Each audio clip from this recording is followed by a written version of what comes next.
Camping in California sounds peaceful, right? But what if the wilderness has secrets that are far darker than you could ever imagine? 10 terrifying tales, each one more chilling than the last, will take you deep into the heart of the forest. From the ghost of a lost ranger to an ancient entity that preys on campers, these stories will make you rethink every trip you've ever taken. Stay with us till the very end. You won't want to miss the shocking twist that ties them all together. Watch all 10 stories, if you dare. Story 10. The last campfire story. It was supposed to be a perfect camping trip, just like all the others. The sun was setting behind the tall trees, casting long shadows over the campsite. A slight chill in the air hinted at the coolness of the coming night, but the crackling campfire kept everyone warm. The group of friends, 5 of them in total, settled in around the fire, each with a mug of hot cocoa or a beer in hand. They'd driven out to the San Bernardino Mountains, far enough from civilization to get away from the stresses of life, but close enough to enjoy a weekend under the stars. They had the campsite to themselves, tucked away in a small, secluded valley surrounded by thick pine trees. As they sat there, chatting and laughing, one of them, Jake, stood up and stretched.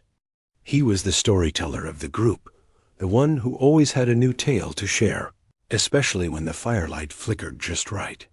"All right," Jake said with a mischievous grin. "I've got a story for you.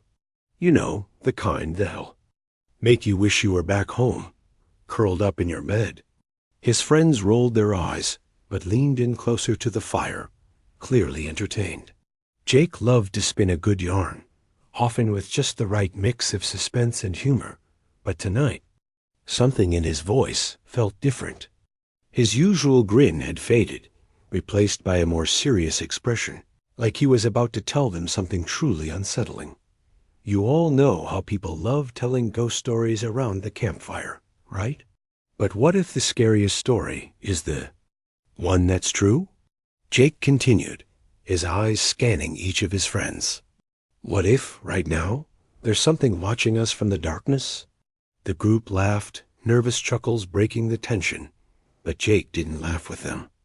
Instead, he threw a stick into the fire, sending sparks up into the night sky. A long time ago, a group of campers were just like us. They were out here, sitting around the fire, enjoying their night, Jake began. But they didn't know. They were being watched, not by something human, but by something far worse. A fire crackled and popped as Jake paused, letting the silence hang in the air. The temperature dropped slightly, and the wind picked up, rustling the branches of the trees above them. The group fell quiet, sensing the shift in atmosphere.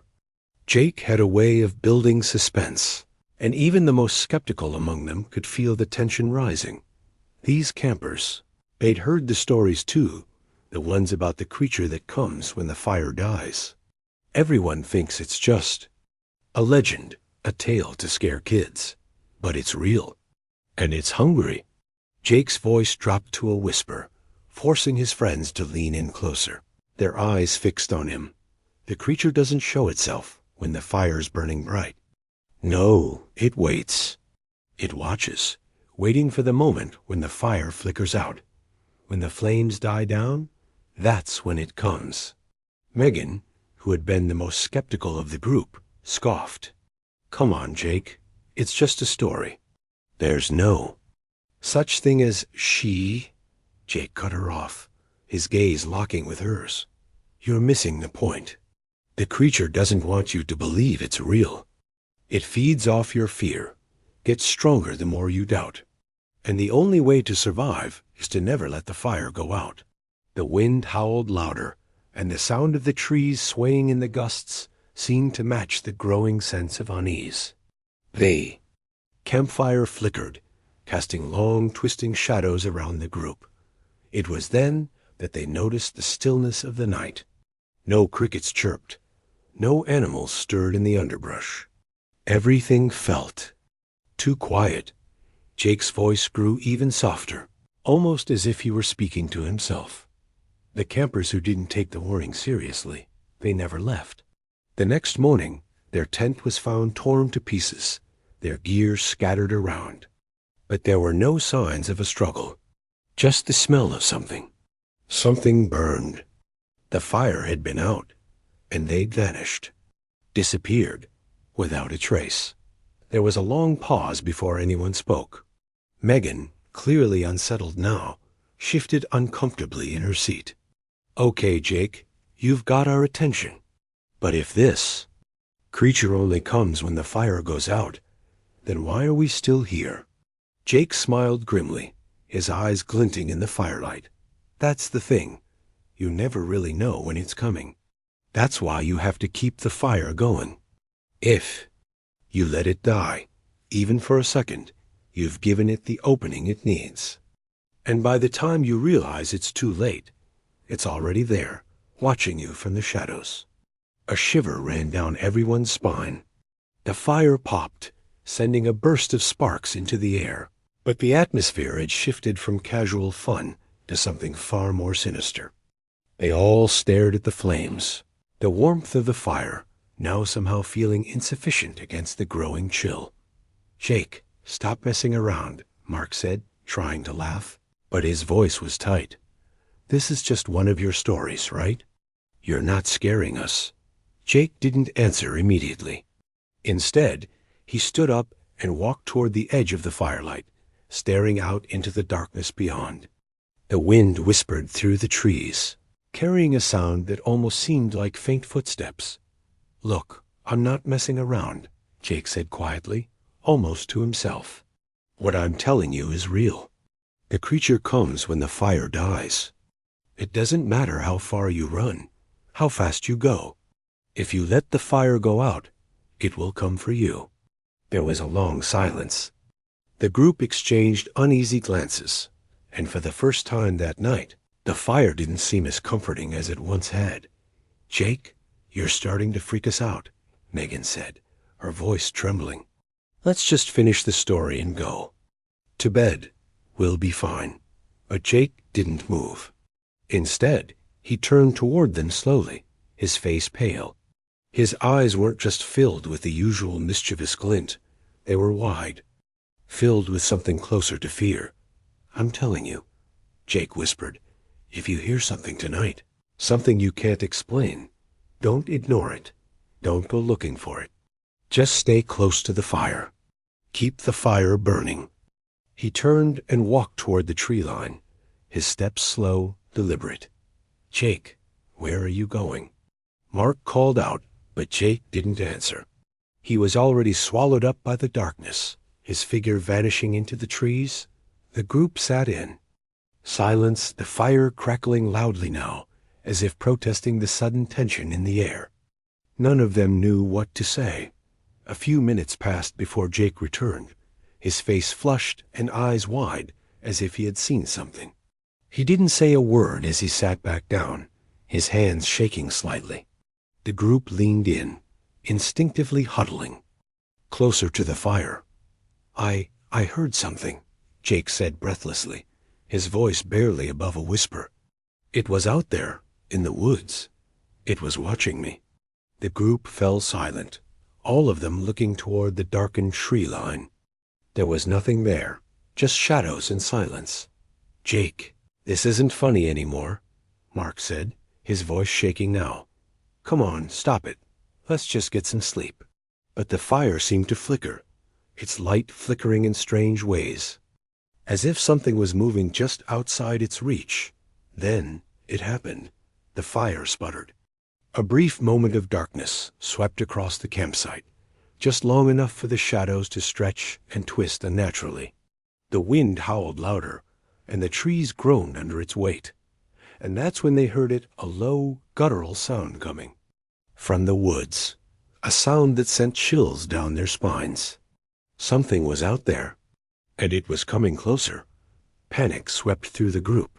They jumped to their feet, eyes darting around the campsite, but there was no sign of anything or anyone.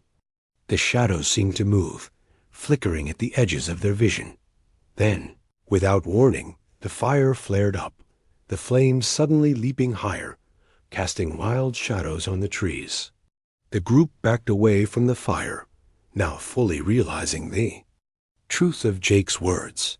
Something was out there. Watching them dot suddenly, one of the shadows moved unnaturally, coming closer to the firelight. A shape, tall and thin, moved in a slow, deliberate manner, its outline distorted, as if it didn't belong to the natural world. Megan screamed and backed away, but the figure didn't approach the campfire. Instead, it stopped just beyond the reach of the flames. Watching them silently dot, it was then that they understood. The creature didn't want them to leave the fire. It was waiting for them to make a mistake, to let the flame die. The fire sputtered again, and the wind howled louder. Then, the figure stepped forward into the light dot. It was a silhouette, tall and gaunt, with long arms that seemed to stretch unnaturally. Its face was obscured, but its eyes glowed faintly in the dark. And in that moment, they all realized that the creature wasn't just a story dot. It was real. And it was hungry. The fire flickered once more, and in the darkness, the creature moved. Story 9. The Watchers of Mount Diablo. The air was cool and crisp, and the scent of pine filled the lungs of anyone who took a deep breath. The sun had already dipped behind the jagged peaks of Mount Diablo, casting long shadows over the forest below. The only sounds that could be heard were the rustling of leaves, the distant hoot of an owl, and the occasional snap of a twig beneath the feet of a lone hiker. Daniel had been looking forward to this trip for weeks. A seasoned outdoorsman, he had trekked across much of California's wilderness, but this time, Mount Diablo's rugged trails had drawn him in. The mountain was known for its panoramic views and peaceful hiking routes, but it also had a dark side. Tales of strange lights in the sky, inexplicable disappearances, and whispers carried on the wind were common among the locals. Some claimed the mountain was cursed. Others suggested something more sinister lurked in its dense woods. Daniel, of course, didn't buy into any of the superstitions. He had always believed the stories to be nothing more than the idle chatter of townsfolk with too much time on their hands. He was here for a quiet weekend away from the hustle and bustle of his city life. He'd planned on finding solitude, hiking to the peak, and perhaps doing a bit of stargazing.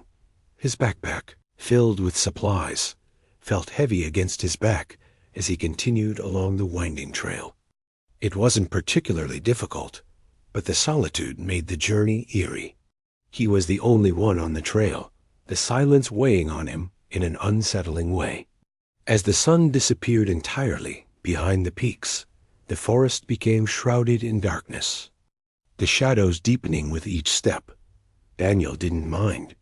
He had hiked in the dark before, but this time felt different. The trail, which had seemed so welcoming when he began, now seemed to curve into the unknown, leading him deeper into the heart of Mount Diablo. He checked his map and compass, but the path wasn't marked well. His phone had no signal, and the closer he got to the peak, the more the mountains seemed to close in on him, as though nature itself was trying to keep him away. Despite the discomfort creeping up his spine, he pressed on. A part of him relished the challenge. The night was peaceful in its own way, the quiet broken only by the sound of his boots crunching on the dirt path. Still, an odd feeling lingered in the back of his mind, a sensation that something was wrong. But he shrugged it off. He'd been on solo hikes before, and this was no different. After a while, Daniel came across a small clearing, just wide enough to set up camp. There was a perfect spot next to a large rock where he could sit and watch the stars once the fire was going. He decided to settle down for the night. It wasn't too late, but the last thing he wanted was to hike in complete darkness. He needed to rest. He set up his tent, made a small fire, and pulled out a sandwich from his backpack. Sitting on a rock near the fire, Daniel looked up at the dark sky, marveling at the blanket of stars above him. He felt a fleeting sense of peace but it was quickly replaced with that gnawing feeling he couldn't shake. That was when he heard it dot at first. It was faint, just a soft crackling noise. He thought it might be a deer or some other animal, but the sound grew louder. It was the unmistakable sound of twigs snapping underfoot, followed by a strange dragging sound, as though something heavy was being pulled across the forest floor. Daniel's heart raced. He stood up, scanning the darkness beyond the firelight. He saw nothing. The forest was still. The night was alive with the usual nocturnal sounds, the wind in the trees, the occasional bird call, but there was something in the air that felt off. The sounds came again closer this time. There was no wind, no rustling of leaves, just the dry snapping of twigs and a dragging motion. He was no longer alone. A chill crept down his spine as he instinctively reached for the pocket-knife in his belt. His eyes darted between the trees, but everything was still. For a long moment, he wondered if it was just his imagination playing tricks on him. Then he saw it. A figure, at the edge of the firelight, barely visible, but there nonetheless. Daniel's. Breath caught in his throat. It was tall, unnaturally tall, and it was standing still, just beyond the light's reach, watching him. He froze, unable to move. The figure's outline was blurry, like a dark shadow against the backdrop of the night, but its presence was undeniable. It was humanoid in shape, but there was something wrong about it. Its posture was stiff, almost unnatural, and it seemed to blend into the surrounding trees, as though it were part of the forest itself. Daniel's mind raced. Was it another hiker? Some lost soul in the woods? But no. There was something wrong. He could feel it deep in his gut. This wasn't just some wanderer. This was something else. The figure didn't move. It simply stood there, watching him, as if waiting for something. Daniel took a slow, shaky step backward, his eyes never leaving the shadow. He wasn't sure why, but every fiber of his being screamed at him to run, to get out of the clearing. But his legs felt heavy, as though they were rooted to the ground. And then, just as quickly as it had appeared, the figure vanished. It was as if it had melted into the shadows, disappearing without a sound. Daniel's heart hammered in his chest, his breath coming in ragged gasps. He spun around, his eyes scanning every corner of the dark woods, but the forest was still. Too still. The fire crackled, and for a moment, it almost felt like he was imagining the whole thing. Maybe it had been a trick of the light. Maybe it was his mind playing games on him. But deep down, he knew what he had seen. There was something out there, something he didn't understand. Trying to steady his nerves, Daniel quickly finished setting up his tent, his hands shaking as he worked. He zipped it up tight, then lay down on the sleeping bag, staring at the ceiling of the tent. He told himself to relax, to sleep, but sleep wouldn't come. His mind raced with thoughts of the figure he had seen. What was it, and why had it been watching him? Hours passed in the darkness, but Daniel lay awake, listening to the sounds of the forest, always alert, always waiting for the next noise, the next movement. Just when he thought he might finally drift off, a strange noise broke the silence, a soft whisper, like the wind brushing through the trees. But it wasn't the wind. It was a voice, faint but distinct. Daniel's heart skipped a beat. The whisper wasn't coming from any direction. It was everywhere. Around him, through the trees, just beyond his reach. Get out? It was a voice, clear and cold, as though it was being whispered directly into his ear. Get out, or they will take you. The words sent a shiver down his spine, his muscles tense as he sat up quickly, his eyes darting around the tent. His mind raced. Who was there? Who was speaking? The voice came again, this time louder, more insistent. You've seen them. They are watching. Daniel's mind raced. He hadn't imagined it. He wasn't alone. Something was out there, something that didn't want him here. The watchers of Mount Diablo, just like the locals had warned him. He thought they were just stories-old myths meant to scare hikers. But now he knew the truth. The Watchers weren't stories. They were real. Fear surged through him as he scrambled to unzip the tent. He had to get out. He had to leave before whatever it was found him. As soon as he stepped outside, the wind hit him, cold and biting. He could barely see anything in the darkness, but he could feel it, the heavy, oppressive air that seemed to suffocate him. The forest, once calm and serene, now felt alive, as though it were closing in around him. And then he heard it again, the dragging sound, like something moving slowly through the forest, just beyond his sight. A shadow moved between the trees, then another. He could see them now, figures, tall and gaunt, with long, thin limbs that seemed to stretch unnaturally. Their faces were obscured, but their eyes glowed faintly in the dark, 2 points of light watching him. There were more of them than he could count. The Watchers had found him. Daniel's pulse raced, and he bolted. His legs burned as he ran, but the forest seemed to twist and change around him. Every turn, every path he took, led him deeper into the woods, further away from the trail. The figures were following him, stalking him, moving in and out of the shadows, always just out of reach. The whispers grew louder, echoing in his ears, until he couldn't hear anything else. He had to keep running. He had to escape. But no matter how fast he ran, the Watchers were always there, always just behind him, their glowing eyes never leaving his back. By the time dawn broke, Daniel had lost all sense of direction.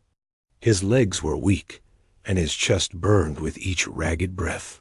He stumbled through the trees, finally collapsing to the ground. The Watchers were gone, but Daniel knew they were still out there, still watching.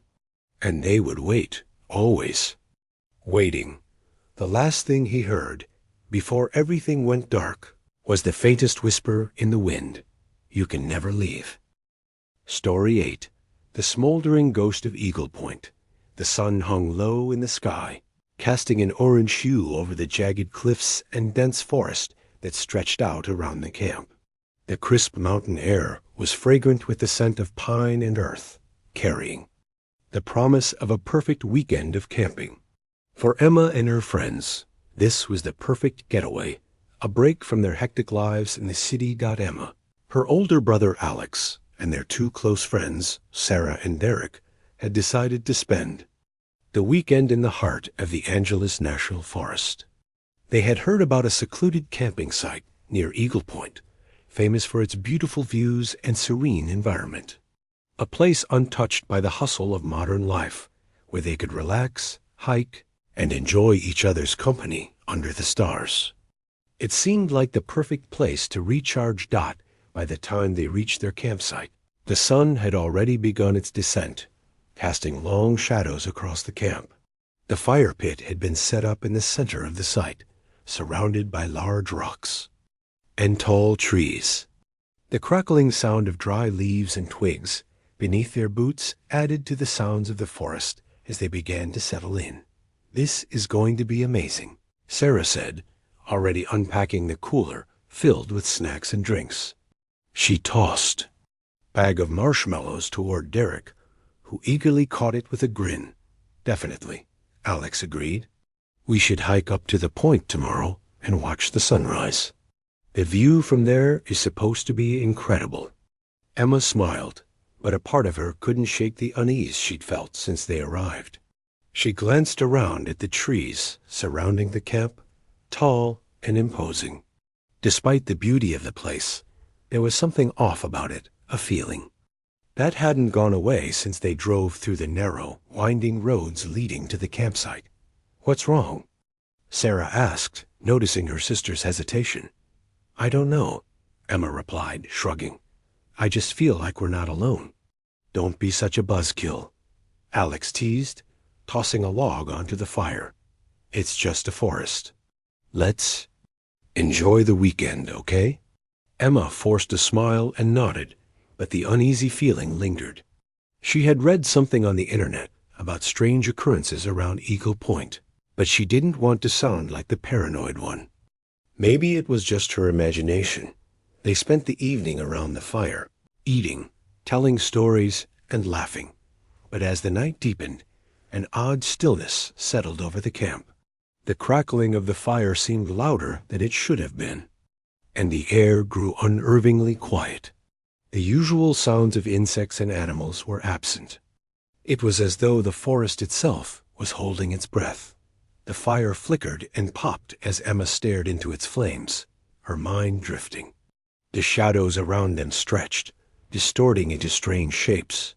For a moment, she thought she saw something, moving just beyond the tree line, something dark.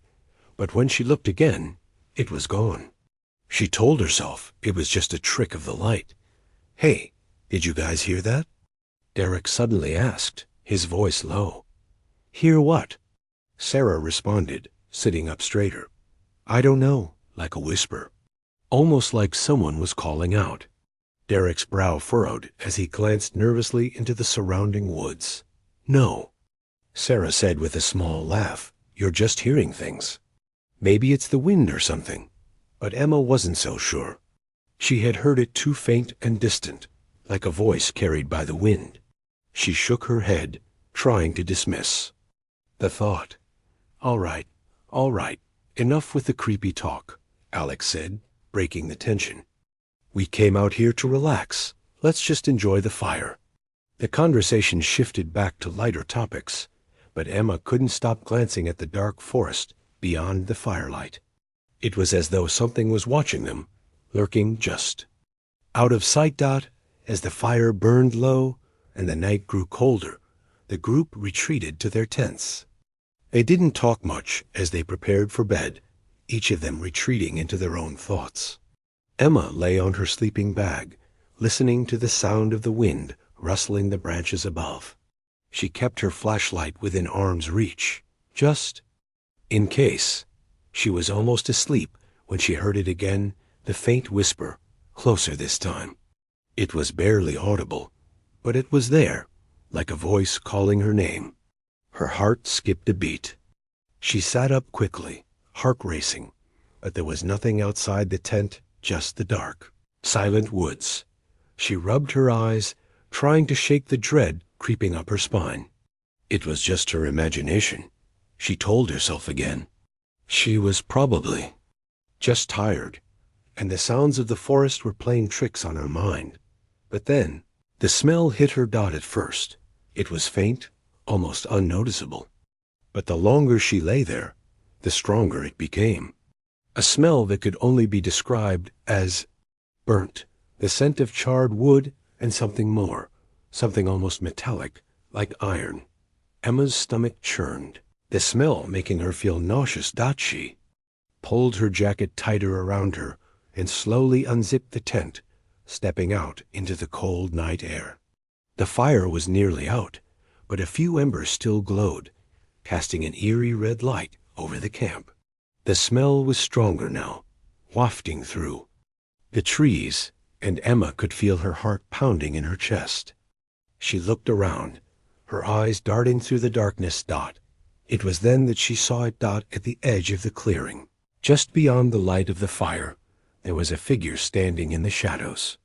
A tall, thin shape, almost blending in with the trees. Emma froze, her breath catching in her throat. The figure was watching her, unmoving, its face hidden in the dark. "Alex?" she whispered, her voice trembling. She hoped it was one of her friends, trying to scare her. But the figure didn't answer. It didn't move. Emma slowly stepped back toward the fire, her eyes never leaving the figure. The smell of burnt wood grew stronger, as though something was smoldering nearby. But as she moved closer to the fire, the figure remained, unmoving, its presence like a dark cloud hanging over her. "Guys!" Emma shouted, her voice urgent. "Alex, Derek, Sarah!"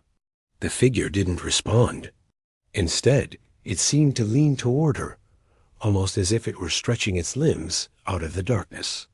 That's when Emma saw it. Its skin was charred and blackened, its body distorted, like something that had been burned and left to rot in the forest. She stumbled backward, gasping. That wasn't a person. That was something else, something wrong. Emma? What's going on? Alex's voice called from the tent, but it was distant, muffled. The figure moved then, stepping into the firelight. Its face was hidden beneath a dark hood, but there was no mistaking the burning, hollow eyes that glowed faintly in the darkness. It was like a ghost of fire, its body smoldering, leaving a trail of ash and smoke in its wake. Emma couldn't breathe.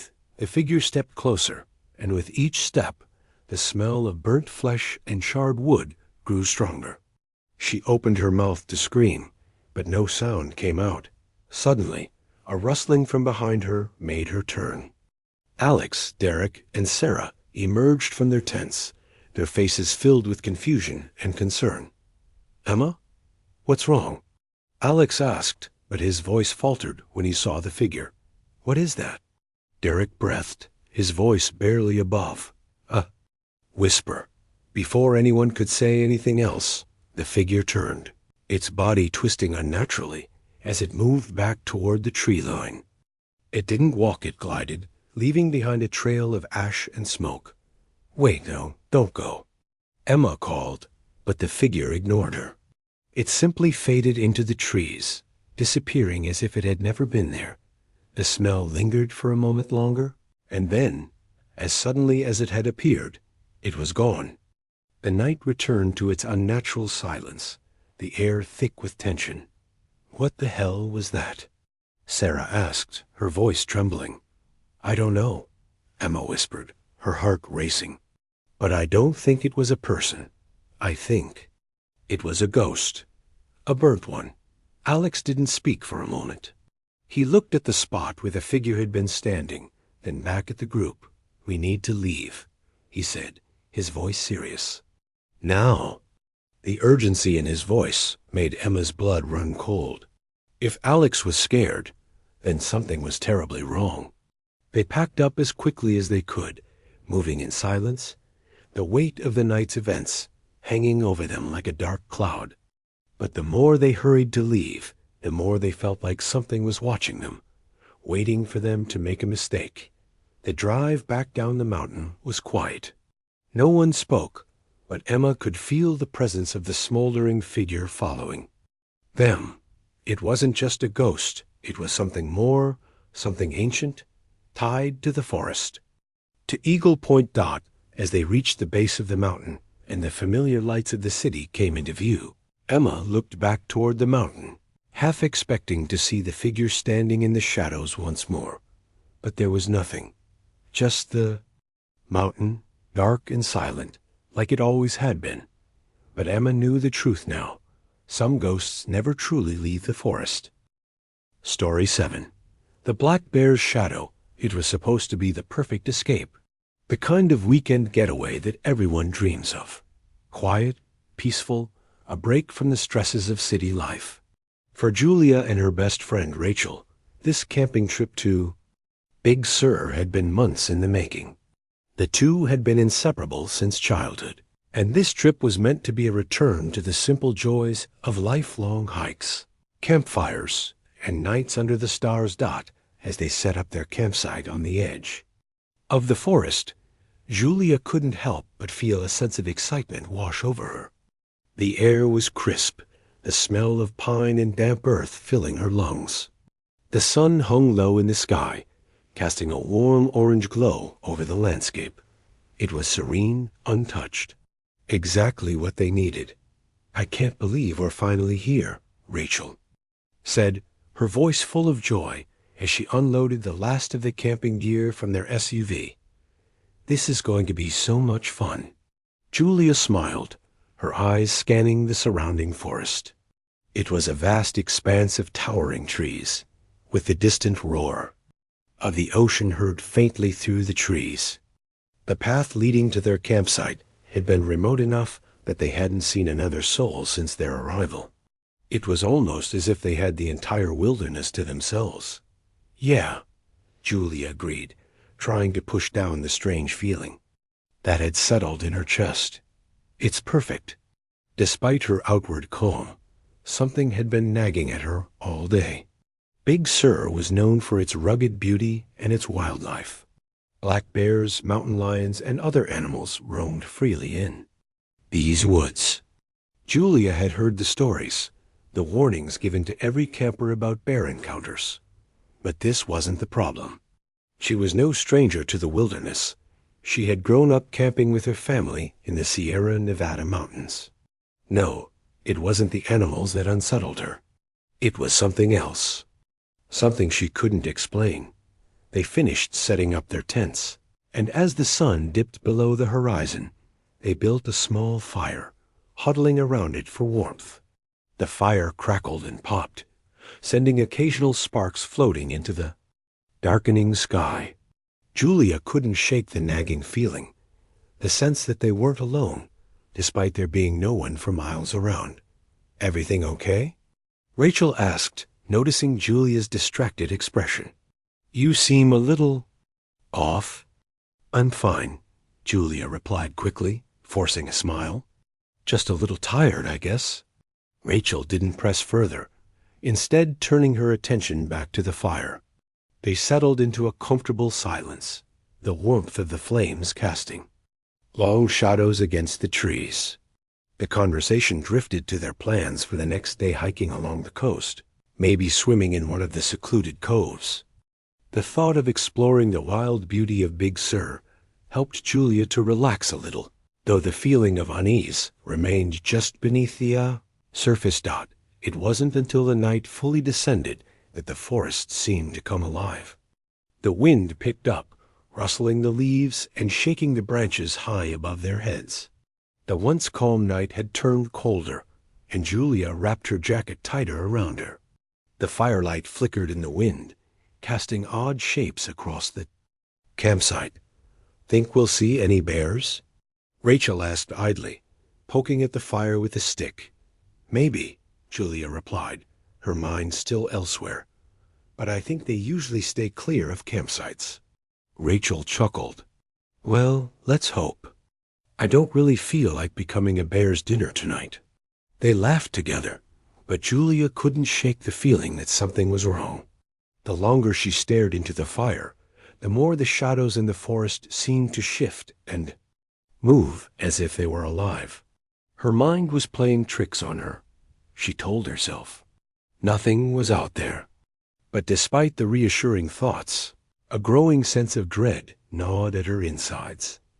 Just as she was about to suggest they call it a night, a low, guttural sound broke the silence of the forest. Julia's head snapped toward the noise, her heart pounding in her chest. It was distant, but unmistakable, the sound of something large, something heavy moving through the forest. Rachel looked up, her expression puzzled. "What was that?" "I don't know," Julia said, her voice tight. "It sounded like footsteps." Rachel frowned, standing up and peering into the dark woods. The trees were thick and sprawling, their trunks twisting toward the sky like dark pillars, blocking out most of the moonlight. For a moment, everything was still again. The sound had stopped. "Maybe it's just an animal," Rachel said, sitting back down. "It could be a deer or something." Julia nodded, but the tension didn't ease. The sound had been too deliberate, too heavy to be an animal. And then, as though on cue, the sound returned. A slow, dragging noise, followed by the unmistakable crunch of twigs and branches snapping underfoot. This time, it was closer. Much closer. Julia's heart raced. "Rachel, I think we need to go inside the tents." Rachel turned to her, her face paling as the noise grew louder. The dragging sound was unmistakable now, followed by a low, rhythmic thumping. It wasn't just one thing moving. It sounded like something was pacing around their campsite, circling them in the dark. Rachel opened her mouth to speak, but before she could say anything, the unmistakable shape of a large, dark silhouette appeared at the edge of the firelight. "Is that a bear?" Rachel whispered, her voice barely audible. Julia's blood ran cold. The figure was massive, towering over the trees. It moved slowly, deliberately, with an almost predatory grace. Its shape was black and heavy, its features distorted by the darkness, but its eyes, two glimmering dots, shone in the firelight. They were watching them. "It's a bear," Julia whispered, her voice shaking. "But there's something wrong with it." The creature stepped forward, its large body obscuring the trees around it. It was clearly a black bear, but something about its movements, its posture, felt wrong. The way it swayed slightly as it moved, unnatural, stiff, as if it wasn't quite real. Julia's heart hammered in her chest as she grabbed Rachel's arm. "Get in the tent, now." Without a word, Rachel scrambled to her feet and sprinted for the tent, Julia close behind. They both dove into the small shelter, zipping it shut behind them. The sound of heavy breathing and the scraping of claws against the ground grew louder outside. Julia's breath came in shallow gasps as she lay on her back, staring up at the roof of the tent. The faint rustling of the bear's movements could be heard from outside, accompanied by the low growl that reverberated through the ground. They were trapped. "What the hell is it doing?" Rachel whispered, her voice full of panic. "It's just standing there." Julia held her breath, listening to the sound of the bear moving around the tent, but it wasn't leaving. A dragging sound continued, as though it were pacing back and forth, waiting for them to make a move. Then, for a brief moment, it stopped. Silence. Then, the smell hit them, something fetid and decayed, like rotting meat and wet fur. Julia's stomach churned. This wasn't a normal bear. The thing outside wasn't alive in the way it should have been. It was something else. The noise outside returned, this time louder, more aggressive. The bear began to scrape its claws against the canvas of the tent, the sound of fabric tearing faint but undeniable. Rachel jumped up in fear. "We need to get out of here. We can't just stay here." Julia's mind raced.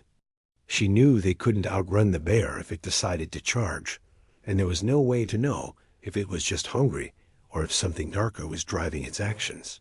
"It's not leaving," Julia muttered, her voice filled with dread. "It's hunting us." The scrape of claws against the tent grew louder, more frantic, as though the bear was getting frustrated. And then, just as suddenly as it had started, the noise stopped. The bear's movements were still, its breathing deep and labored. The two girls waited, frozen, not daring to make a sound. Minutes passed, then an hour. And still, the bear did not move. Julia's nerves were on edge. Her heart was still pounding, and she didn't know how much longer she could bear the silence. What was it doing? Why wasn't it attacking? Suddenly, a loud crash broke the silence. The bear's growl erupted from the dark woods, a guttural, inhuman sound. The tent shook as the creature slammed into it, sending a jolt of fear through Julia's body. Something was wrong. Terribly wrong. "Run," Julia whispered, her voice shaking with fear. "We have to run." But before they could make a move, there was another noise this time, a loud, snapping crack followed by the unmistakable sound of heavy footsteps retreating into the woods. The bear was leaving. It had vanished into the night, leaving behind only its smoldering, putrid presence and the fear that now clung to Julia's every nerve. Rachel looked at her with wide, terrified eyes. What the hell was that? Julia could barely bring herself to answer. Her mind was still reeling from the sight of the creature, the unnatural movements, and the smell of death that clung to it. "I don't know," Julia whispered, her voice trembling. "But I don't think we're safe here. We need to leave, right now." As the wind picked up outside, rustling the trees and the leaves, Julia and Rachel quickly packed up what little they had left. The night was far from over, but neither of them was going to stick around long enough to find out what else Big Sur had in store for them. They weren't just afraid of the bear anymore. They were terrified of what it had left behind, the shadow of something far darker than they could ever imagine. Story 6. The Lost Hikers Call It was supposed to be a routine weekend. Hike a chance to stretch their legs and get some fresh air. Will, a seasoned hiker, had always been drawn to the wild, to the rugged, untamed places of the world. He'd heard about the new trail through Mount Shasta's northern forests.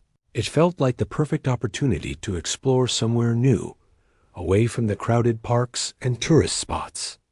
His girlfriend, Claire, wasn't as experienced with hiking, but she trusted him. She was excited to get out of the city for the weekend and enjoy the beauty of nature.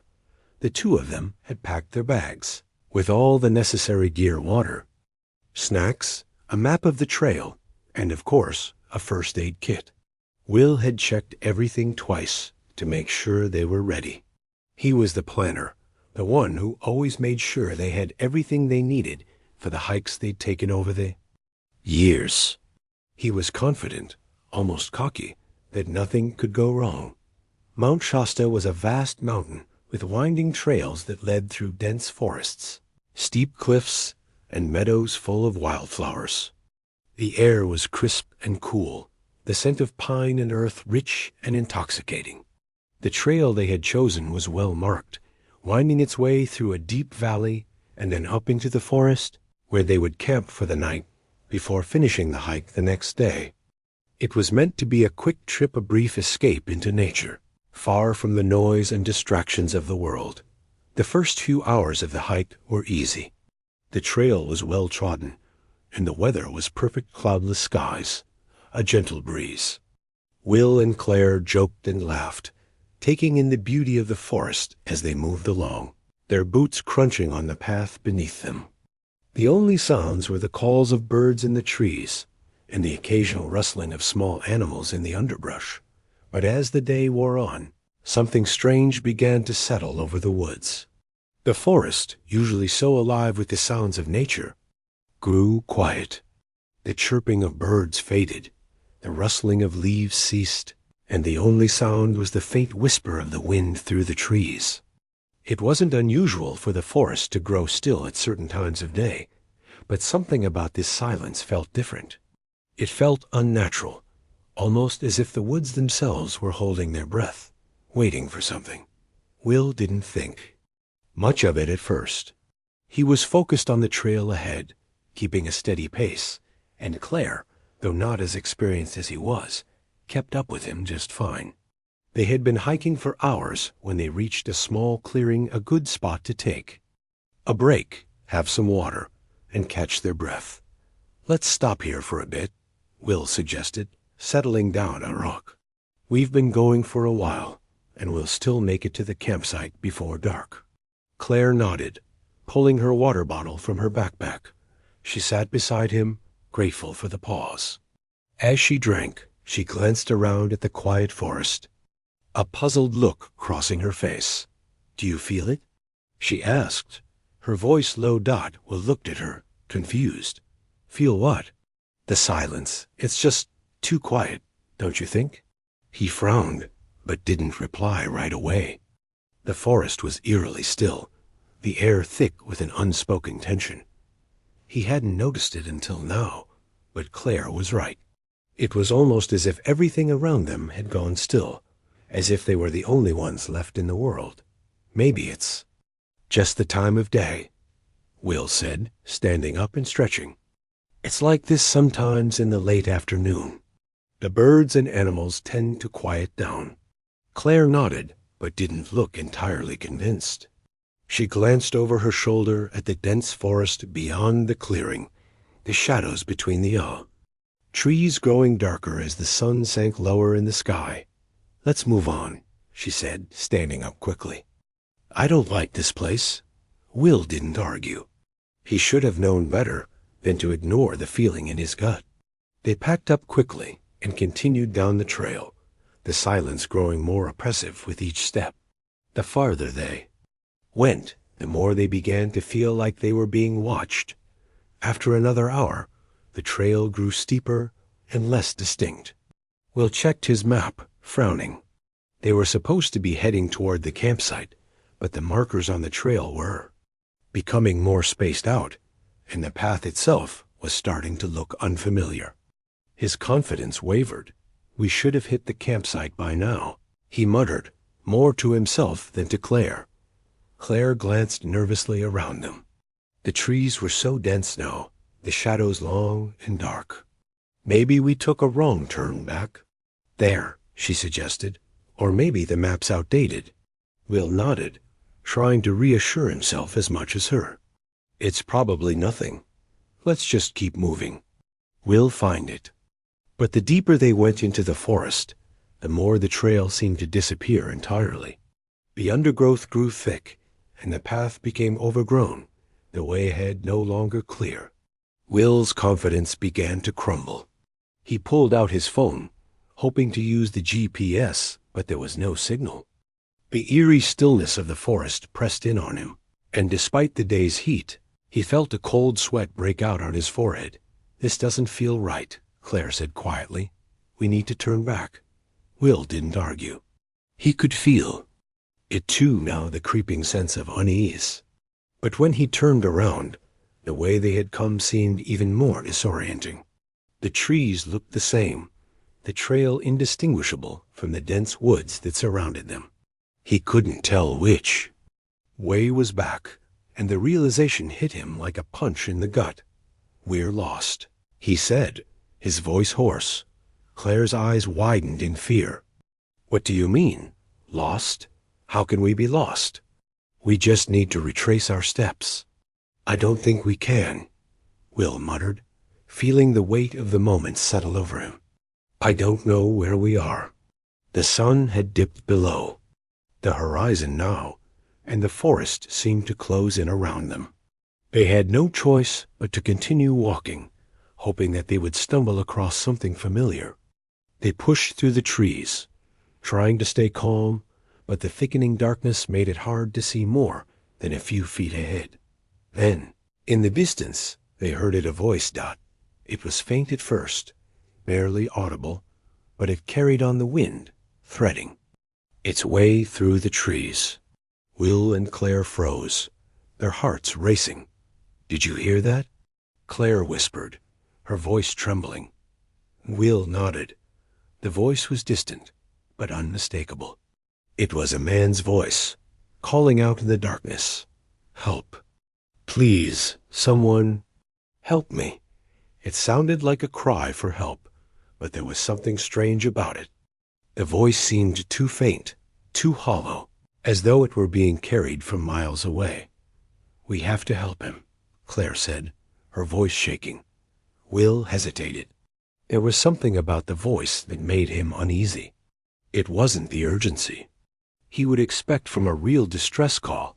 It sounded like it was drifting. It's probably just someone else lost, Will said, trying to sound confident. We should keep moving. We're lost too, and we don't know where the campsite is. But Claire was already moving toward the sound, stepping carefully. Through the thick underbrush? We can't just leave him out here. Against his better judgment, Will followed her. The voice called out again, this time louder, more urgent, as though it were pleading. It sounded so close now. Claire was moving faster, eager to help, but Will's feet felt heavier with each step. Help me. Please, I can't find my way. Out, please help. There was a desperation in the voice now, a panic that sent a chill down Will's spine. But still, he followed Claire through the woods, feeling like he was being drawn into something he didn't understand. Then, as they rounded a corner in the path, they saw him, a man, standing by a large tree. He was tall, thin, and wearing what looked like old hiking clothes. His face was pale, almost ghostly, and his eyes were wide with fear. His hands were shaking, and his voice cracked as he called out to them again. Please, you have to help me. I've been out here 4 days. Will and Claire froze, their hearts pounding in their chests. Something was wrong. The man didn't seem right. His clothes were torn, dirty, and his skin looked too pale, almost sickly. His eyes were sunken, and his lips were dry and cracked. He didn't look like someone who had been hiking for a few days. He looked like someone who had been lost for much longer. I don't know where I am," the man whispered, his voice trembling.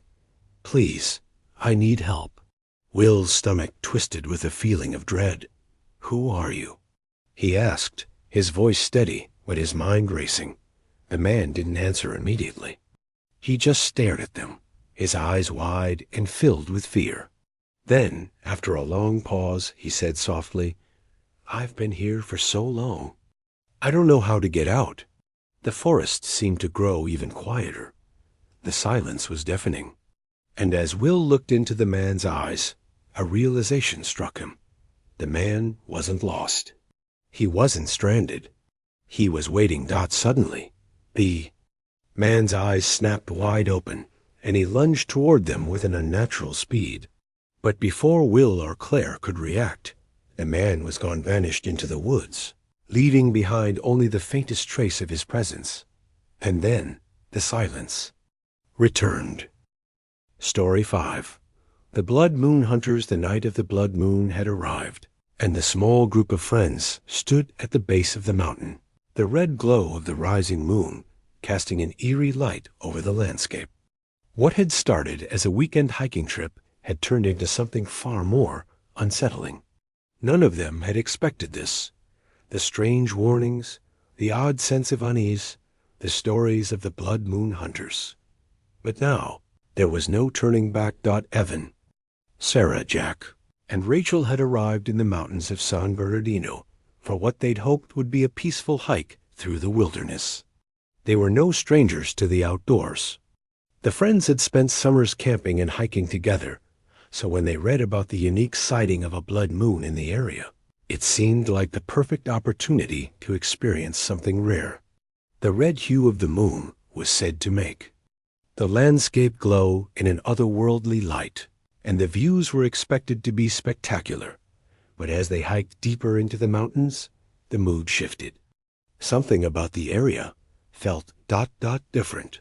The warnings they'd brushed off earlier in the trip, warnings from locals about strange occurrences around the time of the blood moon, began to weigh on their minds. The stories, of course, seemed like the typical local legends. Hunters who disappeared into the forest, strange sightings in the sky, eerie whispers carried on the wind. But as the full moon rose higher in the sky, the chill in the air grew colder, and the shadows seemed to move unnaturally. "Something doesn't feel right," Sarah said, her voice low as she adjusted her backpack and looked around nervously. "You're just getting spooked." "It's the blood moon. People get worked up about it," Jack said, trying to brush off the feeling of unease. He was always the skeptic, the one who believed in logic and reason. Evan, however, wasn't so sure. He had been trying to ignore the growing discomfort creeping up his spine since they'd arrived at the campsite. It wasn't just the warnings. It was the way the forest felt, alive, watching them. He couldn't explain it, but he felt it. "Yeah, but it's not just the moon."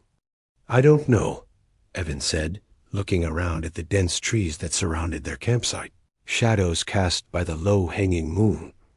"There's something different in the air." Rachel, ever the optimist, tried to lighten the mood.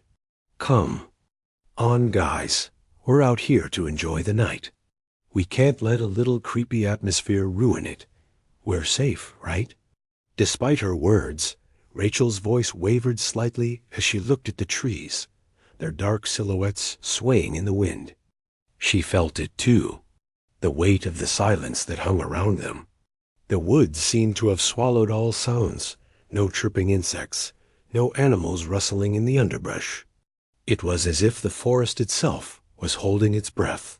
The group gathered around the campfire, trying to focus on something familiar.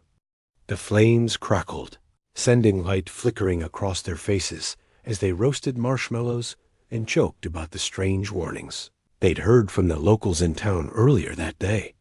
The talk of hunters who stalked the forests under the blood moon seemed like the kind of urban legend meant to scare tourists. But now, in the growing darkness, the atmosphere felt far more sinister. "Let's head to bed soon," Sarah suggested, though her voice lacked conviction. The wind had picked up, causing the fire to flicker erratically, and the trees surrounding them seemed to lean in, whispering on the wind. There was something ancient about this place, as the others agreed and began settling in for the night. Evan remained awake, his gaze fixed on the moon overhead. The blood moon was an unsettling sight. Its deep red glow was mesmerizing, but there was something unnatural about it. It didn't belong in the sky. The way it bathed the forest in that eerie crimson light made everything seem distant, out of place. The first scream came just as they were about to crawl into their tents. It was high-pitched, frantic, unnatural. The kind of scream that didn't belong to any creature of the woods. It was human. Evan's heart skipped a beat, and he was on his feet instantly. His friends scrambled to follow as the scream echoed through the trees, sending a cold rush of fear through their veins. "That came from the ridge," Rachel said, pointing toward a steep incline near the edge of the campsite. The dark outline of the ridge was barely visible in the moonlight, but the scream had come from somewhere up there. "It's probably just someone else camping," Jack said, though there was an edge of uncertainty in his voice. Evan didn't wait for anyone's response. Without thinking, he grabbed his flashlight and started toward the ridge, the others hesitating for a moment before reluctantly following him. The closer they got to the ridge, the more the forest around them seemed to press in. The trees were thicker here, the air colder. They could feel it now. Whatever had made the scream was close. And the closer they got to the ridge, the more they could sense that they were not alone. Suddenly, there was another scream, this one closer, more frantic. But then it stopped abruptly, as though someone or something had been silenced. "What the hell?" Jack whispered, his voice cracking with fear. Evan's flashlight swept across the ridge, catching on a figure in the distance. A person, standing, completely still. It was hard to make out at first, the shadows playing tricks on them. But the figure didn't move, didn't react to the light. "Hey!" Evan called out, his voice breaking the silence. The figure didn't respond. They moved. Closer, the air growing even colder. The woods were completely silent now. No wind, no rustling leaves, nothing. Just the sound of their footsteps crunching on the dry ground. The figure was standing at the edge of a clearing, almost hidden by the shadows of the trees. It was tall, impossibly tall, and its silhouette seemed to sway unnaturally in the dim light. Evan's breath caught in his throat as he realized the figure wasn't alone. There were more of them, dozens of figures, standing motionless around the clearing. "Who are they?" Sarah asked, her voice barely audible. Before anyone could answer, one of the figures moved out. It was slow at first, its long limbs stretching unnaturally. Then, with a jolt of unnatural speed, it darted forward, charging directly at them. Screams filled the air as the group scattered, adrenaline surging through their veins. They didn't know who or what the figures were, but they knew one thing for certain. They were not meant to be here. Evan ran as fast as his legs would carry him, but he could feel the presence of the figures closing in, the sound of footsteps behind him growing louder, faster. The others were scattered, each of them fighting to stay ahead of the chasing figures. A flash of red caught Evan's eye as he stumbled, his flashlight briefly illuminating the face of one of the figures. It wasn't human. The skin was stretched too tightly over its bones, its eyes hollow and glowing an unnatural shade of red. Its mouth stretched open in a grotesque grin, its teeth sharp and jagged. He turned just in time to see the others close in, their glowing red eyes fixed on him. His heart raced in his chest as he pushed himself faster, but the forest was closing in. No matter where he ran, no matter how fast he moved, the figures seemed to be everywhere. The air grew thick with the smell of decay, and the figures' voices low. Guttural whispers echoed around him. "Get to the ridge," Sarah's voice shouted from behind him. "We need to make it to the top." Evan barely heard her over the sound of his own breathing, but he understood. The ridge was their only chance. The clearing was too exposed, and the figures were closing in too quickly. He pushed himself harder, the trees blurring past him as he ran toward the ridge. Then, just as they neared the top, something sharp and cold slammed into his back. He spun around, but before he could react, one of the figures was upon him, its cold hand clamping over his mouth, dragging him back into the shadows. "Evan!" He heard Sarah scream as she tried to reach him, but the figure was too fast. It was too strong-got, and then everything went dark. When Evan regained consciousness, the first thing he felt was the cold. He was lying on the ground, his limbs heavy and aching, his head spinning. He blinked, trying to focus, and slowly sat up. The moon was still there, blood red in the sky above him. The forest around him was eerily silencing, the trees looming like dark sentinels. He tried to move, but his body felt sluggish. He couldn't remember how he had gotten here, or where the others had gone. Suddenly, a whisper brushed against his ear, sending chills down his spine. "You're not leaving. Not until the hunt is over." A low growl filled the air, and Evan's heart lurched as he turned, his eyes scanning the darkness. The figures were back. The Blood Moon Hunters. This time, they were closing in. Story 4. The abandoned camp pit was supposed to be a simple, relaxing weekend in the forest, nothing more than a quiet camping trip away from the noise of the world. Marcus, his girlfriend Emma, and their two closest friends, Jake and Olivia, had been looking forward to this weekend for months. They had chosen a secluded spot near the Angeles National Forest, an area known for its dense trees, hidden trails, and a feeling of complete isolation from the world around them. None of them had heard about the abandoned camp before. They hadn't even thought to ask the locals at the small town on the way up. But when they arrived, it wasn't long before they stumbled across the overgrown path that led to the old campsite. It had been a bit of an accident, really. They'd gotten a little lost, trying to find the perfect place to set up camp. The sun was beginning to dip below the horizon, and a soft, cool breeze carried the scent of pine and damp earth. They'd been hiking for hours, and just as they were beginning to think they'd have to turn back, they came across a small clearing in old campsite, partially hidden from view. At first, it didn't seem too strange. There were remnants of tents, old campfire pits, and scattered gear-broken-down chairs, and piles of discarded sleeping bags. It all looked a little worn, a little weathered, but nothing out of the ordinary. But as they ventured deeper into the site, the unease began to grow. The feeling that something was off crept up on them slowly, like a shadow hanging just behind their eyes. It was the kind of feeling you couldn't explain, the kind you could only feel deep down in your gut, as if the air itself had shifted into something heavy, oppressive. Marcus had felt it first.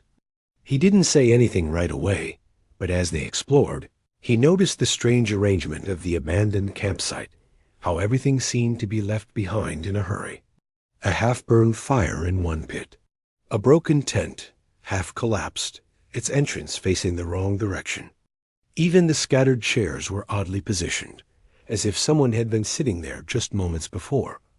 Olivia was the next to feel it. She wandered to a rusted pot near the fire pit and kicked it, knocking it over. As the metal clattered against the rocks, a chill ran through her spine. Her eyes darted to the tree line, then quickly back to the group. She didn't speak at first, but her nervous glances were enough to set off the alarm in Marcus's mind. Okay, this place is starting to feel weird, she finally muttered, pulling her jacket tighter around her. This doesn't feel like a typical abandoned campsite. Emma had been the most skeptical, laughing it off at first. What? You think a bear chased someone off? It's just an old site. People leave stuff behind all the time. Let's just get the fire going and stop freaking out.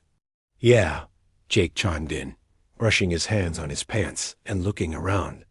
It's not like we're going to get haunted or something. It's just old stuff. But Marcus wasn't so sure. The way the trees seemed to bend over the site, the shadows cast by the flickering light of their campfire, gave the place an unsettling, almost suffocating atmosphere. Something about the way the wind moved, a quiet rustling of branches, made him feel like they were being watched. They decided to settle in anyway. It was late, and they were too tired to turn back. The feeling of unease lingered, but it wasn't enough to make them leave. The night pressed on, and the fire crackled, casting long shadows across their campsite. As the hours passed, the stories began. Emma was the first to break the silence, her voice light and playful as she brought up an old ghost story her grandmother used to tell her. The story of a group of campers who disappeared in the forest decades ago, leaving behind nothing but abandoned tents and a few scattered belongings. They had vanished without a trace, and it was said that their spirits still haunted the woods, waiting for their next victims. That's ridiculous, Jake laughed, tossing another log onto the fire. No one's going to disappear just because of an old story. It's just a coincidence. Maybe they just... But before he could finish, there was a sound. A loud snap of a twig, followed by a rustling from the nearby trees. All four of them froze.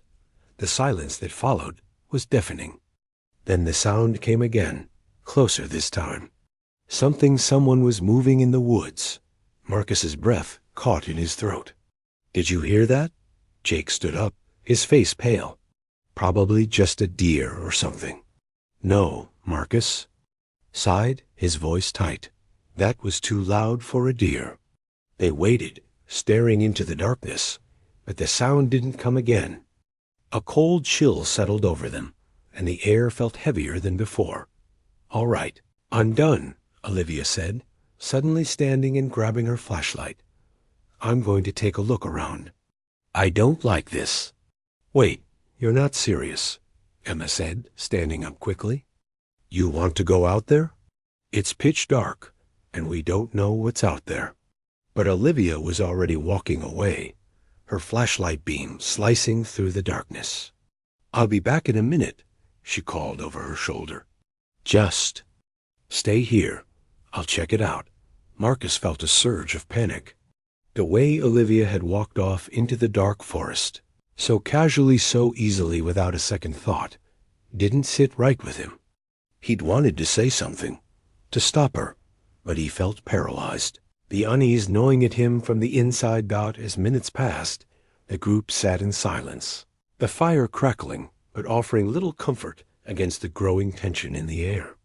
The trees creaked as the wind moved through them, but there was something more to it now, something almost deliberate. Another snap. This time, it was closer. Marcus could feel his heart pounding in his chest, his fingers twitching nervously, as he watched the tree line, waiting for Olivia to return.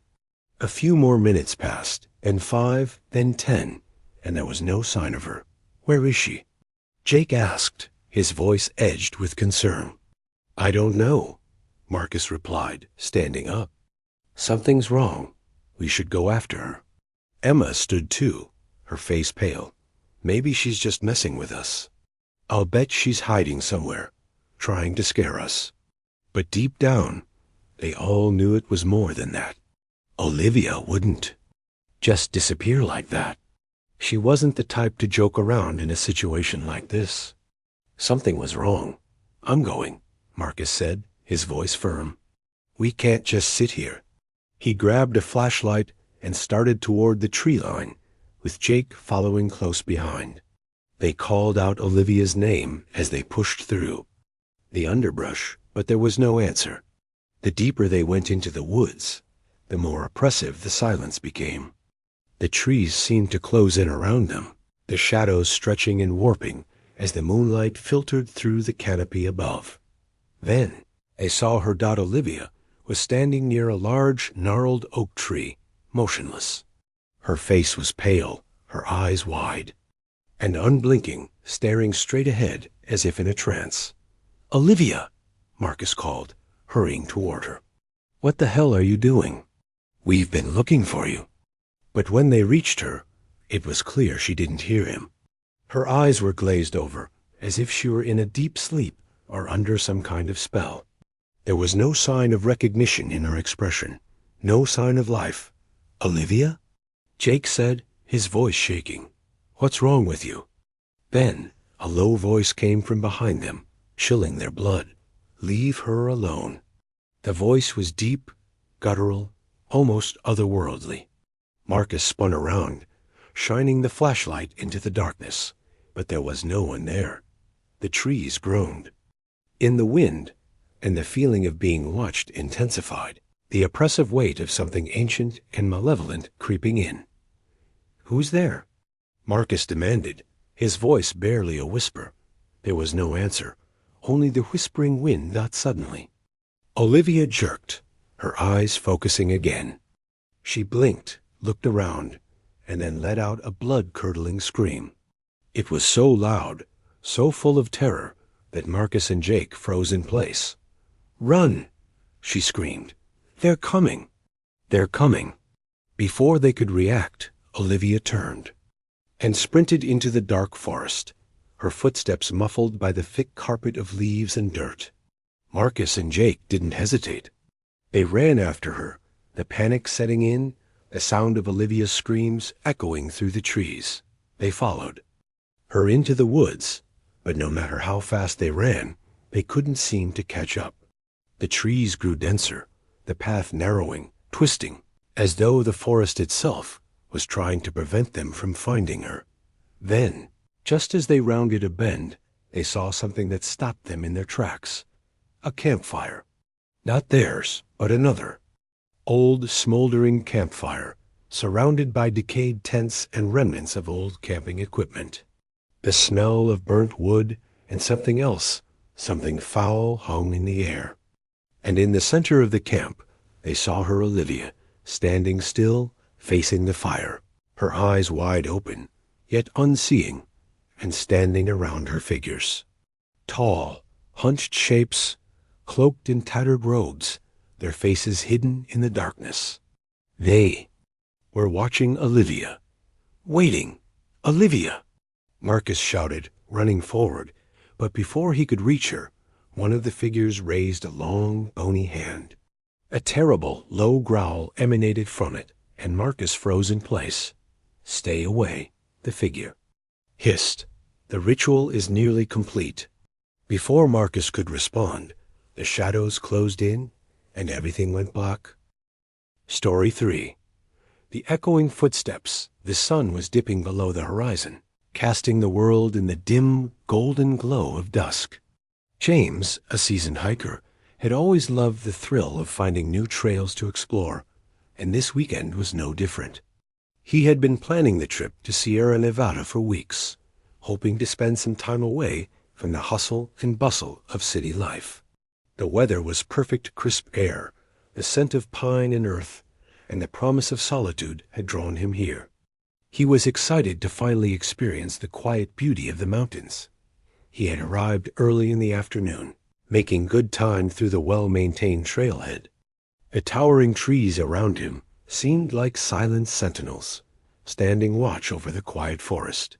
He had hiked this trail several times before, but this time he was venturing deeper into the mountains, farther than he had ever gone. His plan was simple: set up camp by dusk, enjoy a quiet night, and then hike back in the morning. He was alone, but that was the way he liked it. No distractions, no other people, just nature. After setting up his tent and making a small fire, James sat back on a log, looking at the flickering flames. He had a few snacks, a thermos of coffee, and a good book. It was the kind of night he had always dreamed about, a peaceful evening in the wilderness. But as the fire crackled, there was a nagging sensation that something wasn't quite right. It wasn't the usual noises of the forest, the rustle of the wind through the trees, the distant hoot of an owl, or the occasional chirp of a night bird. No, it was something else, something quieter. The deeper James listened, the more unsettling it became. It was as if the forest around him was holding its breath. The feeling crept into his bones, making him uneasy. He tried to brush it off, telling himself it was just the isolation getting to him. But then, the footsteps started. At first, it was subtle. A soft crunch of leaves in the distance, barely audible, like someone walking quietly just beyond the range of his campfire. James paused, listening intently. The sound stopped, then resumed after a few seconds. Someone was out there. James stood up, squinting into the darkness beyond the fire's glow. His heart rate quickened. It wasn't uncommon to hear animals in the woods at night, but this wasn't the normal, random rustling of wildlife. This was deliberate, calculated, like someone was walking in his direction. "Hello?" He called out, but his voice sounded strange in the stillness. No answer. He stood there for a moment longer, the sound of footsteps slowly growing louder. Whoever or whatever was out there was getting closer. He tried to shake off the growing sense of dread creeping up his spine. It could be another hiker, someone who had lost their way in the dark. Maybe a park ranger checking on campers. But then he heard something that made his blood run cold. The footsteps, which had been irregular and distant, suddenly matched his own pace. As James took a step, the footsteps took a step. When he paused, they paused. It was as if someone was mirroring his every movement. He froze, a cold sweat breaking out on his forehead. This wasn't a coincidence. He could feel his pulse pounding in his ears, his instincts screaming that something was terribly wrong. He hadn't seen anyone approach his camp, and yet someone or something was following him. "Who's there?" He shouted, trying to mask the panic in his voice. He didn't want to sound afraid, but it was impossible not to. His heart raced, faster as the footsteps grew louder and more synchronized with his own. Whoever it was, they were right behind him now. For a moment, the footsteps stopped. The silence was deafening, broken only by the crackling of the fire. James turned his head slowly, scanning the darkness beyond his camp, but he saw nothing. No one. Then, without warning, the footsteps started again, this time faster, closer. James' breath caught in his throat. There was no mistaking it now.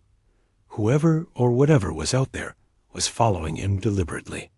With each step, the footsteps mirrored his own, as if some unseen presence was matching his every move. His mind raced. Was it some kind of prank? A group of hikers trying to mess with him? But no one had passed by his camp, and there was no way they could have snuck up so quietly.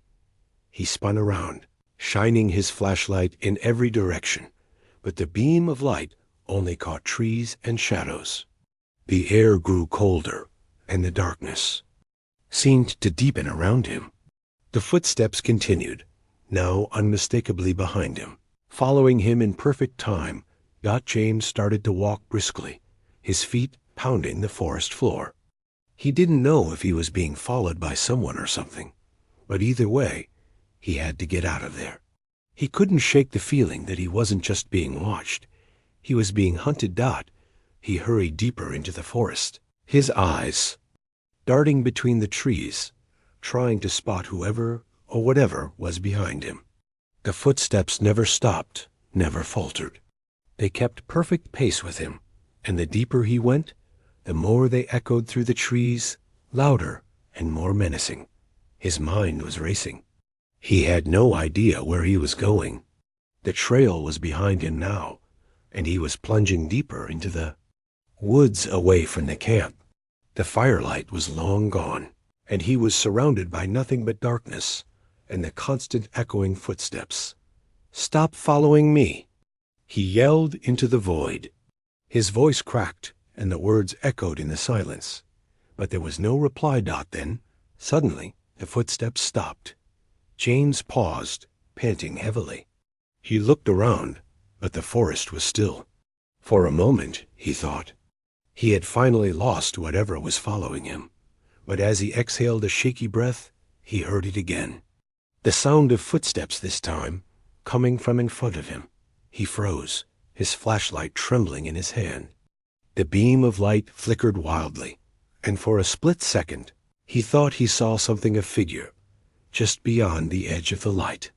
It was tall, and its outline was indistinct, a dark shape that seemed to shift in the shadows. Then, just as quickly as it had appeared, it vanished. James took a step back, his breath ragged. He could feel his chest tightening with fear. There was no way he was imagining this. Something was out there, something that was playing a terrifying game with him. Without thinking, he turned and ran, sprinting through the forest, desperate to escape whatever was chasing him.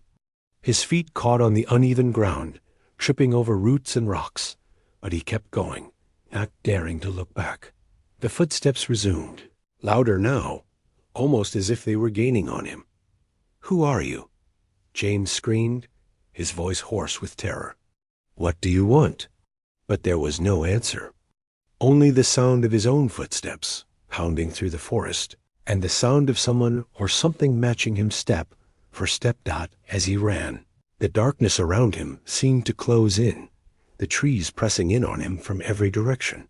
He could hear the breathing of whatever was behind him now, slow and steady, like it was savoring his fear. James's legs burned, but he didn't dare stop.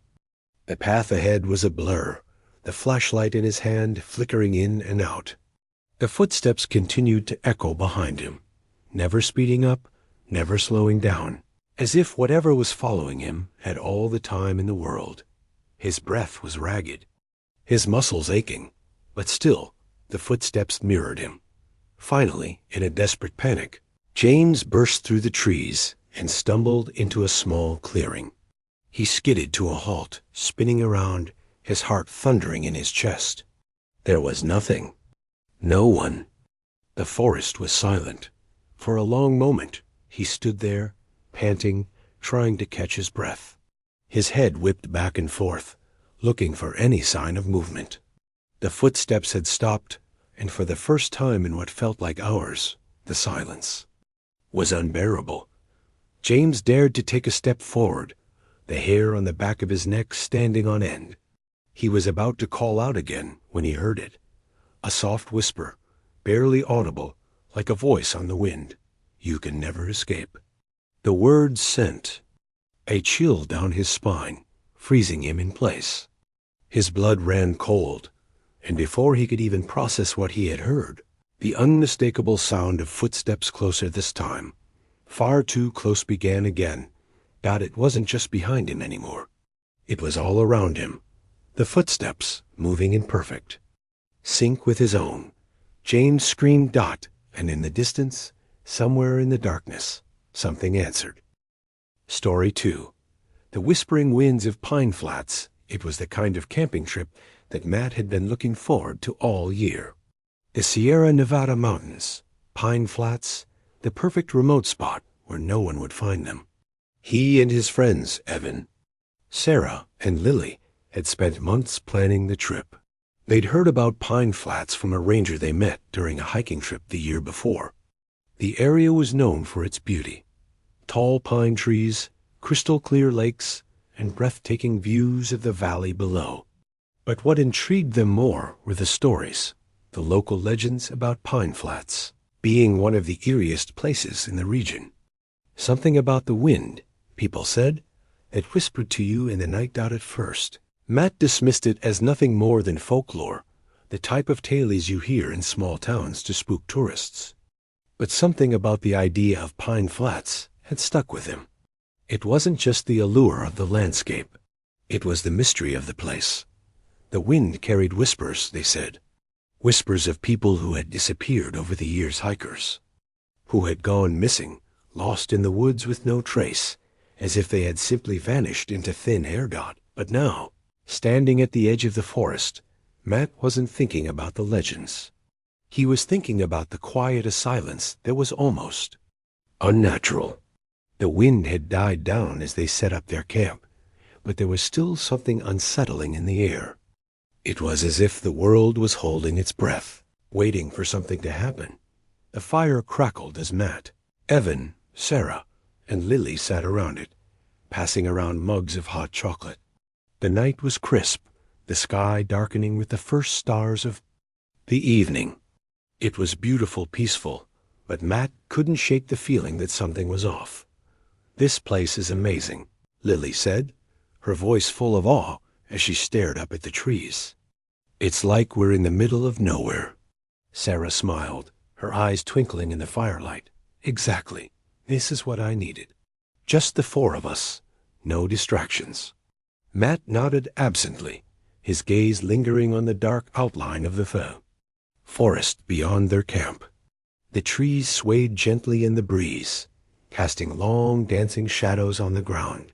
But there was something strange about the way the trees moved.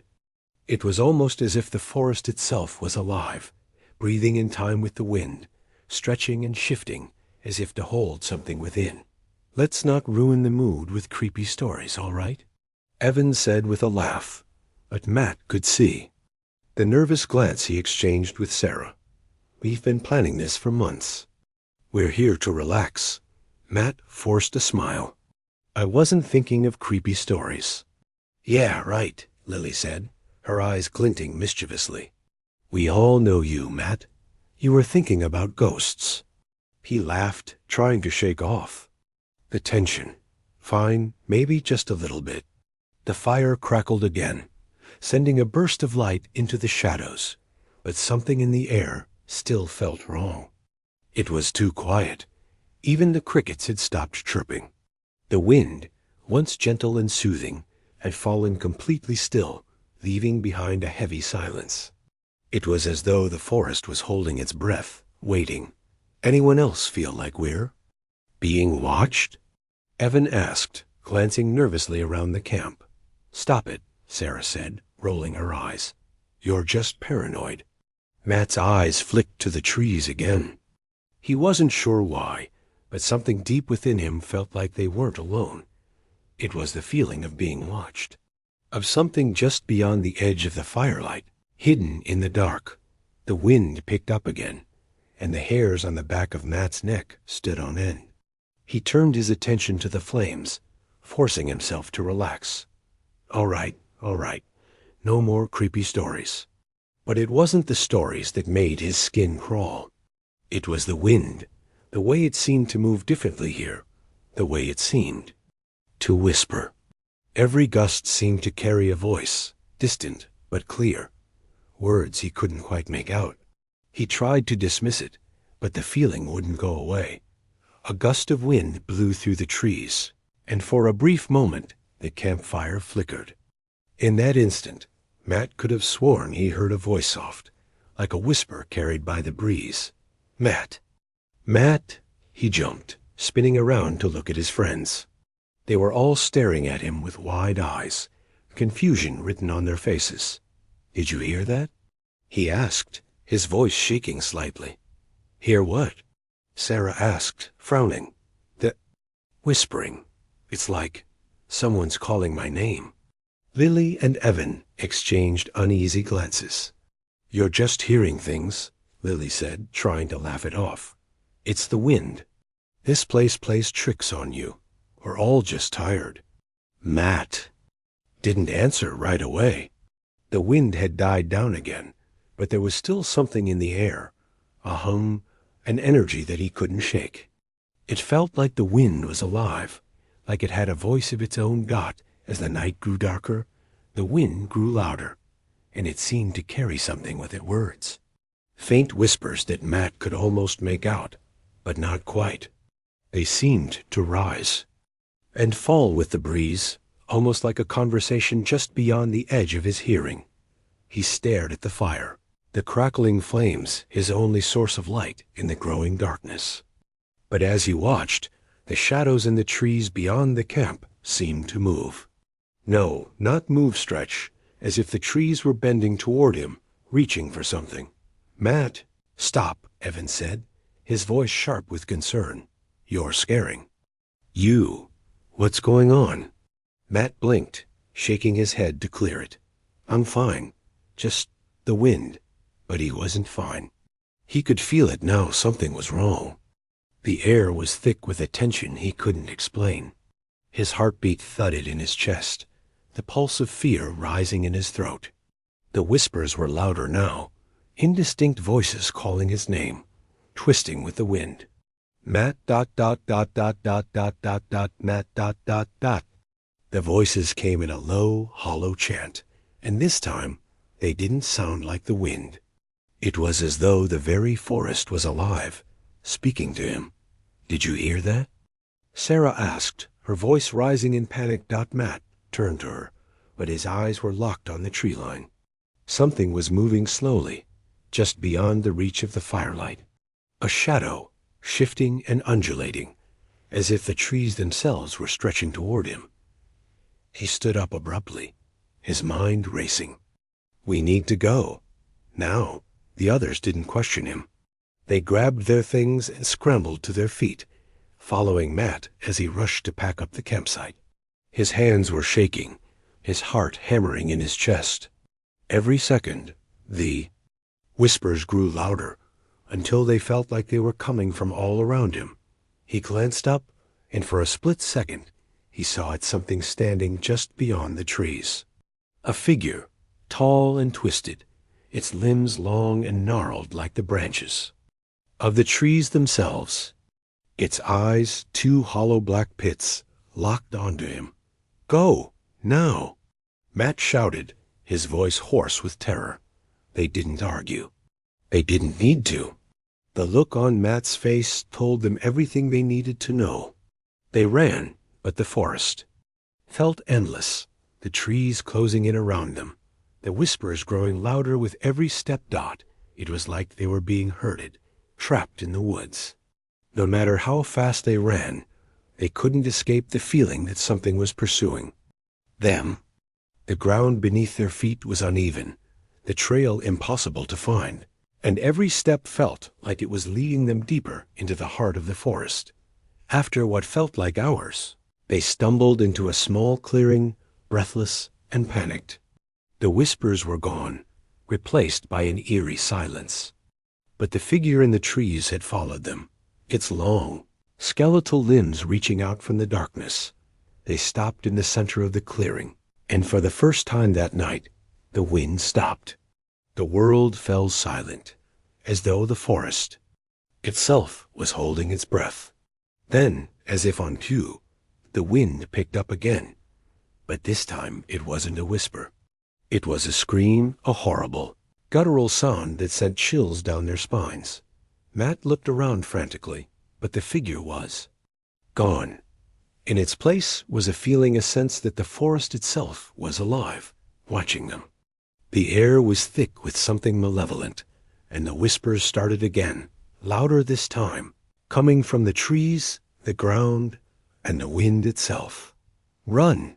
Matt shouted, grabbing Sarah's arm and pulling her along. Without thinking, they turned and ran, not knowing where they were going, but desperate to get away from whatever had followed them. They didn't stop until they reached the edge of the forest, gasping for breath, the sounds of the wind and the whispers fading behind them. When they finally emerged into the clearing near the trailhead, the air was still quiet.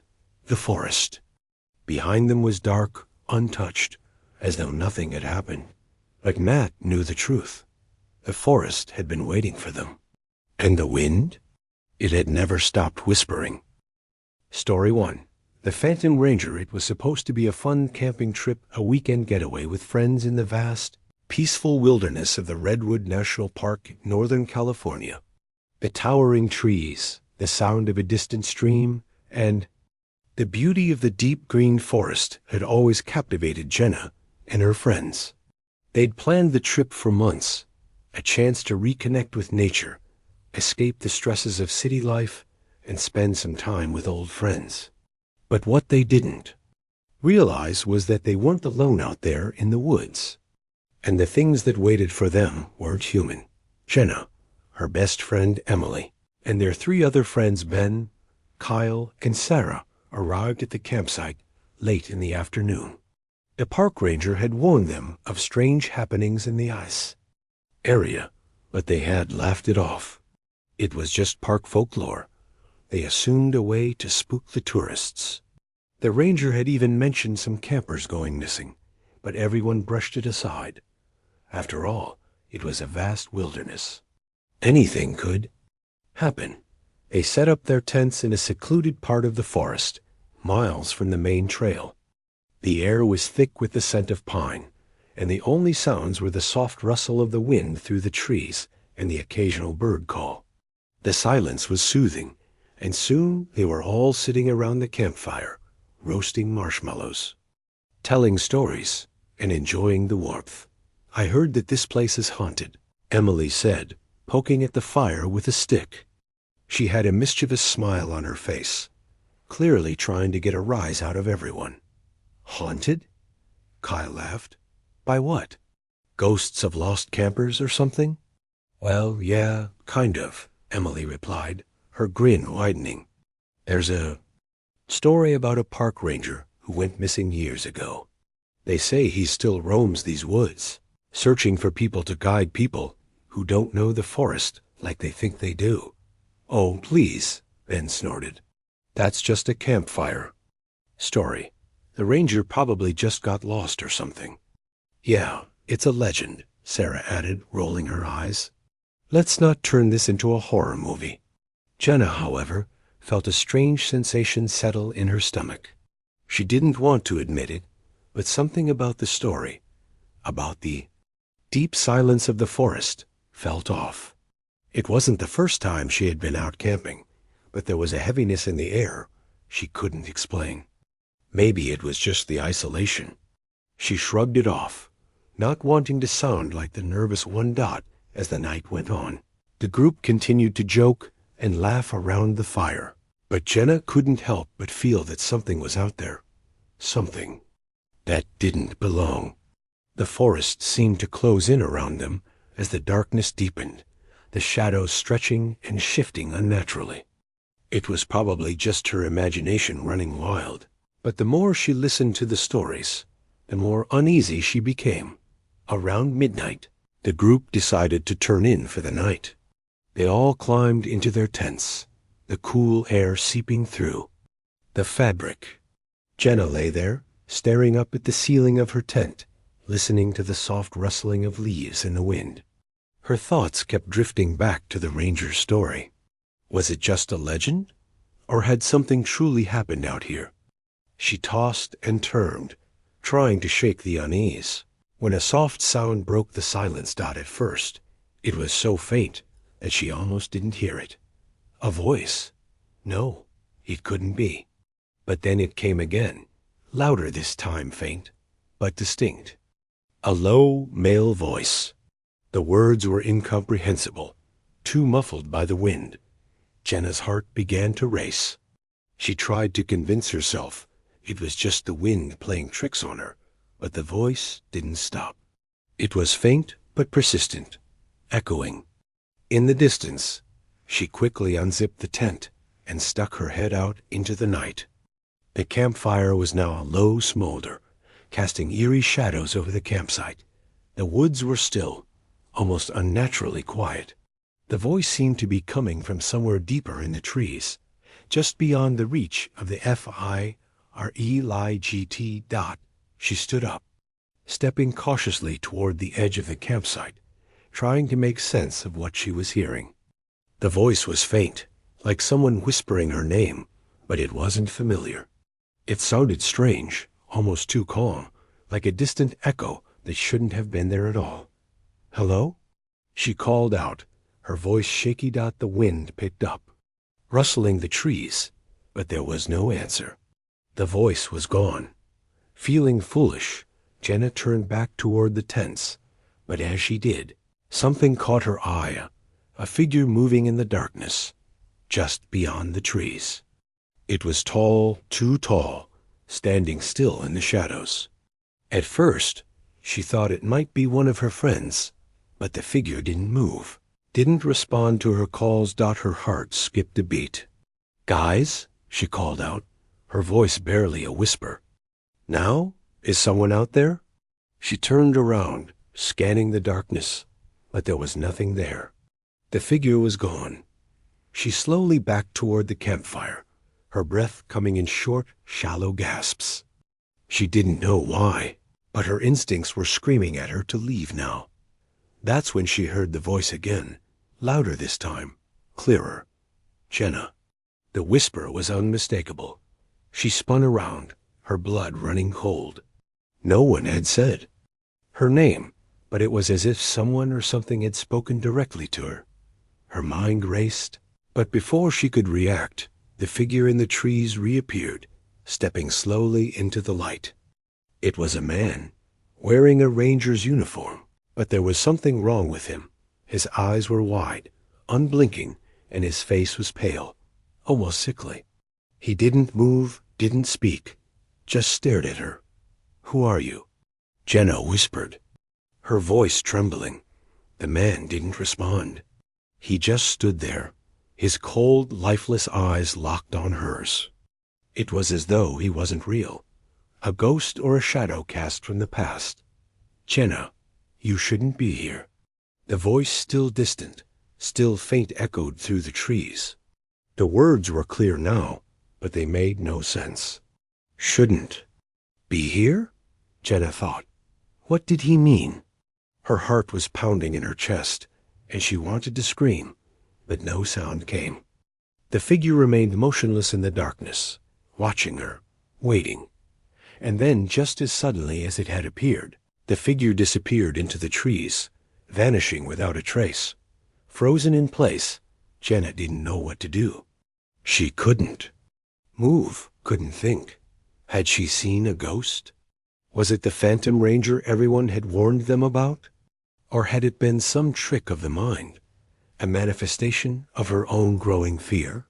She heard movement behind her, and she whirled around to see Ben standing at the edge of the campfire, looking confused and slightly irritated. "Jenna, what are you doing out here?" "Ben," she gasped, relieved to hear a familiar voice. "Did you see him? Did you see the ranger?" "He was right there, in the trees." Ben frowned and glanced toward the dark edge of the forest. "What are you talking about?" "There's no one out there. It's just the wind messing with your head. You've been reading too many creepy stories." No, Jenna's voice cracked. "He was real. He spoke to me. I swear." Ben reached out to steady her, his face softening. Okay. Let's just get back to the tent, all right? You're freaked out, and I get it. But you're safe. Let's just get some sleep." But Jenna couldn't shake the feeling that something was wrong, that she wasn't alone. It wasn't just the whispering wind or the strange figure. It was everything. It felt as if the forest was closing in around them, suffocating them, watching them from the shadows. She nodded numbly, allowing Ben to lead her back to the tent. But her mind wouldn't stop racing. What if the ranger wasn't just a ghost, but something else? What if he had been trying to warn her? The night passed in uneasy silence. Jenna couldn't sleep, not with the whispers in the wind growing louder, clearer. The next morning, she was exhausted, her mind clouded with fear. She didn't want to tell the others what had happened, not yet. Maybe it was just her imagination, playing tricks on her. But she couldn't shake the feeling that something was out there, waiting. As they packed up and left the campsite, Jenna took one last look at the forest around them. The trees stood tall, silent, as if nothing had happened. But deep down, she knew better. The ranger had been real. And whatever had happened to him, whatever had caused his ghost to wander these woods, was still out there, waiting for its next victim. as Jenna and her friends walked away from the campsite, the eerie silence of the forest followed them, but the whispers in the wind didn't stop. They could still feel the eyes of the Phantom Ranger watching from the shadows, and Jenna couldn't shake the feeling that they were being hunted. The forest had claimed so many before, and it wasn't finished yet. Would they be the next victims? Or had they escaped for good? The questions lingered unanswered as they disappeared into the wilderness. Don't forget to like, share, and subscribe for more chilling tales from the woods.